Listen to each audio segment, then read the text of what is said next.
Tingnan natin yung garden natin dito. Ayan. Gabi. Ayan. Meron ng ano tubo, meron ng dahon. Ayan guys, may dahon na guys. Ayan. Yan ang gabi. Kasi itong gabi guys, sa pagtanim mo to, bago siya ma-harvest guys, ano, 6 months bago siya bago siya ma-harvest talaga. Yan. Pwede na isang taon, 12 months. Malaki na yan kapag 12 months kasi. Yan. Meron na siyang dahon. Grabe.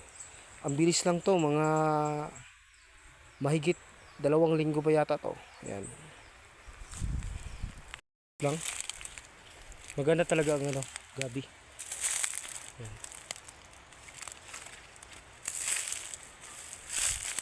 Kahit iwanan mo lang to, kapag uwi ka naman, pwede man to linisan, tanggalan ng damo.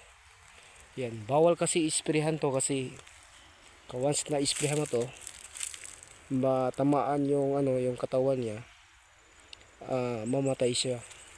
Hayaan na lang natin. Yan.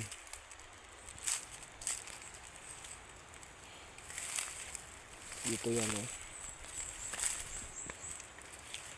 Ayan. Doon pa sana to sa babaw. Ayan. Mabilis lang.